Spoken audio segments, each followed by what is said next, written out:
इथे मी सुक्या लाल मिरच्या घेतलेल्या आहे।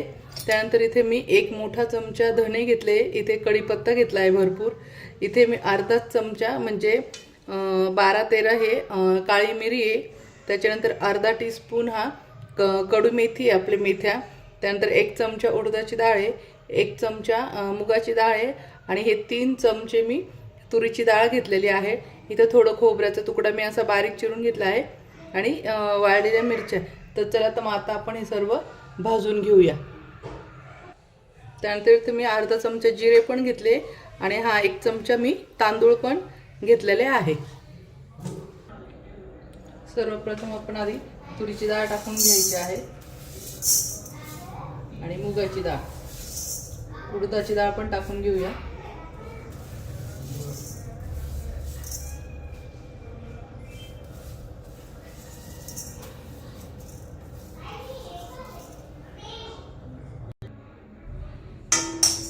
डाळी ह्या चांगल्या कोरड्या कपड्याने पुसून घ्यायच्या आहे, धुवायच्या नाही आहे। त्याच्यावरची जी पावडर वगैरे असेल तर ती कोरड्या कपड्याने 2-3 वेळा चांगलं चोळून पुसून घ्यायचं आहे। थोडंसं भाजून घ्यायचं आहे हे।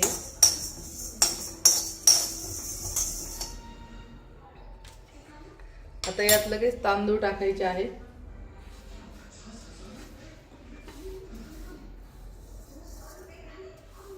तांदूळ टाकून घेतले।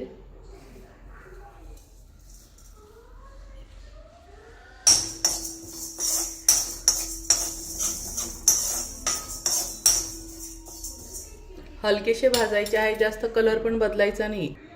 त्यानंतर आता आपण खोबरं पण टाकून घ्यायचं आहे, खोबरं पण भाजून घेऊया।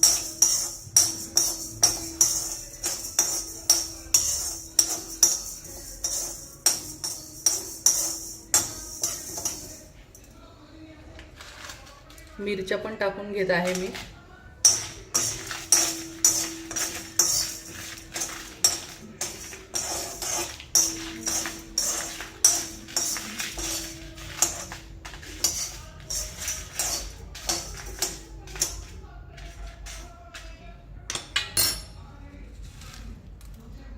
त्यानंतर कढीपत्ता पण टाकून घेत आहे भाजायला लगेच।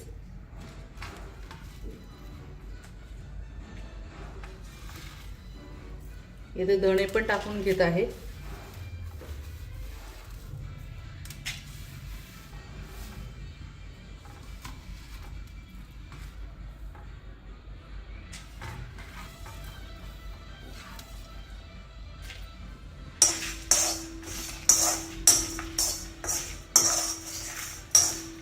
हे मंद आचेवरच भाजायचं आहे, जोरात गॅस करून भाजायचं नाही तर हे जळून जाईल। आपल्याला हे जळू पण द्यायचं नाही, याचा कलर पण बदलू द्यायचा नाही, हे हलकेचे छान भाजायचे आहेत।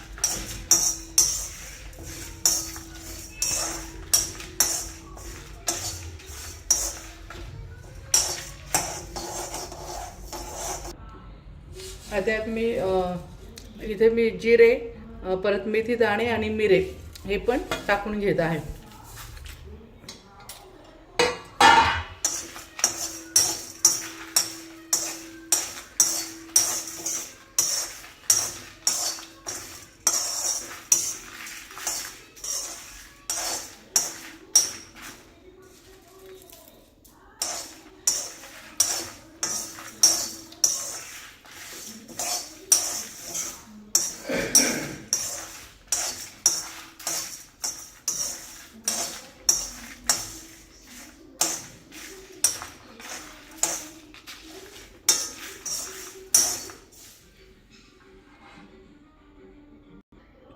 बघू शकता मैत्रिणींनो, जास्त कलर पण बदललेला नाही मी आणि काळपट पण होऊ दिलेलं नाही। बघू शकता अशा प्रकारे हा पूर्ण भाजून घ्यायचा आहे।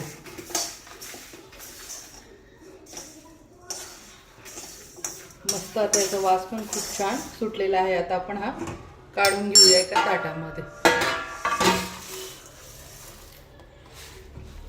अशा पद्धतीने भाजून घेतला। आता हा थंड होऊन आणि आपण मिक्सरला दळून घ्यायचा आहे। आता हा थंड होऊ देते।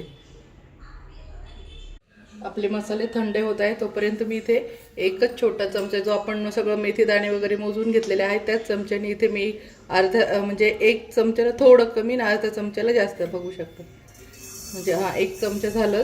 तर एवढी मोहरी घेतलेली आहे. मोहरी लास्ट भाजून घ्यायची आहे आणि जास्त जाळायची नाही, ते सांबार कडू बनतं.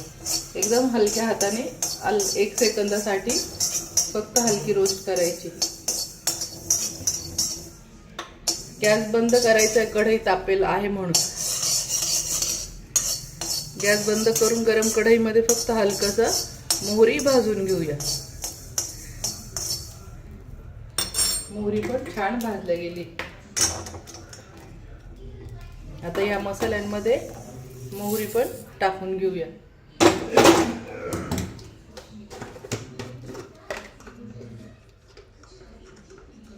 त्यानंतर आता इथे मी मस्त चिंच टाकून घेत आहे.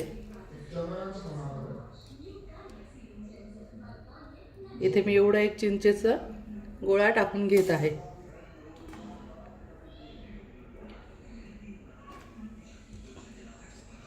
आता आपण हे मिक्सरच्या भांड्यात दळून घेऊ.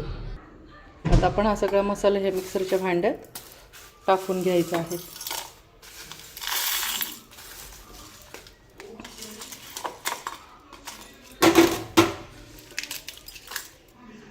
त्या सर्व मसाला चिंच सर्व टाकून घ्यायचे आहे. आता हे मस्त मिक्सरच्या भांड्याला मी दळून घेते.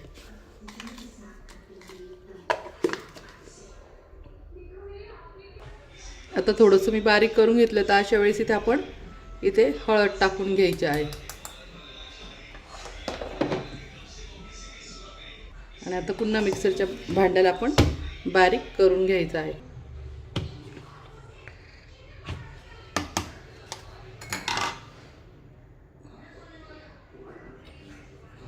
पाहू शकता आता हा झाला आपला सांबार मसाला. कलर वगैरे किती छान आलेला आहे. हा एवढा सांबार मसाला 15 ते 20 लोकांचं सांबार बनवण्यासाठी हा एवढा मसाला आहे. एवढ्या मसाल्यात 15 ते 20 लोकांचं आरामशीर सांबार होतं.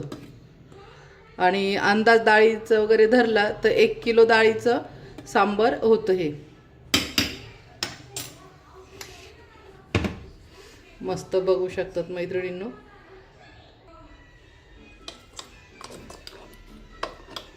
बघू शकता किती छान कलर वगैरे सर्व आलेला आहे. आणि हा खूपच टेस्टी बनतो. तर एकदा नक्की बनवा. कशी वाटली फ्रेंड माझी रेसिपी, आणि कमेंटमध्ये सांगा तुम्ही सांबार मसाला केल्यानंतर. तर बाय. लाईक करा, सबस्क्राईब करा आणि शेअर करा. मस्त खा आणि मस्त राहा मैत्रिणींनो. मस्त सांबार मसाला बघू शकता किती छान सांबार मसाला झालेला आहे. हा कंप्लीट हा सांबार मसाला एवढा 15 ते 20 लोकांसाठी सांबार मसाला आहे. बघू शकता याचा कलर वगैरे किती छान आलेला आहे.